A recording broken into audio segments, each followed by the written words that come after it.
검찰총장이 정치적 중립을 위반했다라는 겁니다. 그러면서 추 장관은 이렇게 이야기를 했는데요. 추 장관의 이야기부터 직접 한번 들어보겠습니다.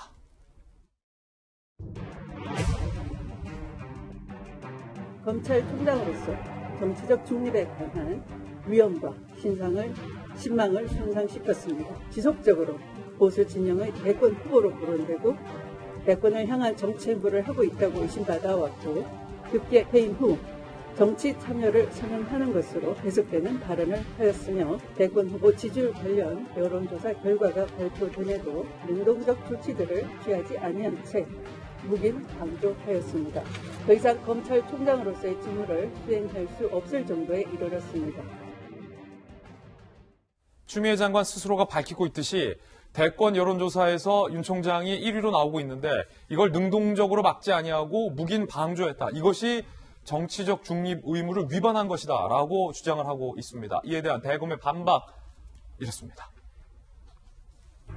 퇴임 후 국민께 봉사 방법 생각해보겠다는 발언에 대한 논리적 비약, 정치하겠다를 한 번도 이야기하지 않았다. 그리고 여론조사에 대해서도 총장은 계속 빼달라라고 요청을 한 사안이다라고 반박을 하고 있습니다. 윤 총장이 밝혔다는 그 마지막 발언, 추 장관은 대선 여론조사를 묵인했던 것과 그리고 국감에서 이런 발언을 한 것을 모두 정치 중립을 위반했다라고 규정을 했는데요. 그때 그 발언 들어보시죠. 우리 사회와 국민들을 위해서 어떻게 봉사할지 그런 방법은 좀 천천히 퇴임하고 나서 한번 생각해 보겠습니다. 지금은 제가 그래서 그건 제가 지금 말씀드리기 어렵습니다. 박정하 대변인께 두 가지 질문 드리겠습니다. 추미애 장관이 주장했던 두 가지. 여론조사에 1위로 나오는데 이것을 능동적으로 막지 아니하고 묵인 방조했다. 그리고 방금 들으셨던 총장의 그때 저 발언. 이 두 가지가 정치적 중립 의무를 위반한 것인지에 대해서 첫 번째 질문 드리고요. 두 번째 질문은 법무부 장관과 윤석열 검찰총장 중에서 누가 정치적 중립의 의무를 위반하고 있는 것이냐.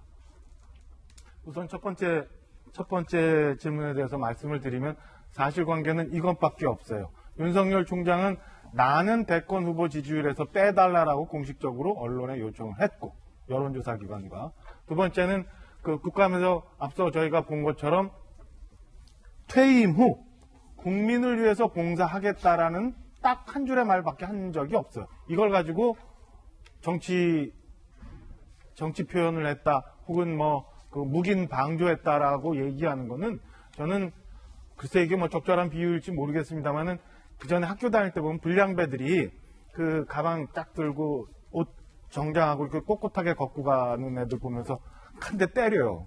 그럼 왜 때리는지 모르잖아. 그러면은 이유가 이런 거예요. 기분 나빠서 그냥.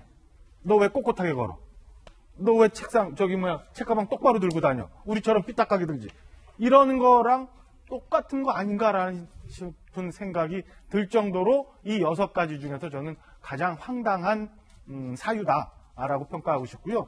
두 번째, 사실은 지금까지 온 걸로 보면 저희가 누차 말씀을 드렸지만은 윤석열 총장이 오히려 정치적 행위 내지는 정치적 언급을 많이 했느냐, 아니면 추미애 법무부 장관이 오히려 검찰을 정치판에 갖다 집어넣고 대한민국의 법치를 정치판에 집어넣고 정치적 행위를 했느냐라고 물어본다면 저는 많은 국민들이 굳이 누라고 거명 안 해도 언급 안 해도 한쪽으로 기울 거라고 봅니다. 이런 것 때문에 저는 이런 오늘의 이 상황까지 왔다고 보여지고요. 두 가지 질문에 이제 답을 드리면서 이 6가지 결국엔 마지막 가면 그냥 너 그만둬 라는 얘기밖에 안 되지 않나 라는 생각이 들고, 과연 우리 지금 얘기 나오는 라임 옴니버스에 누가 어디까지 연루됐는지, 울산 선거 관련해서 누가 어디까지 연루됐는지,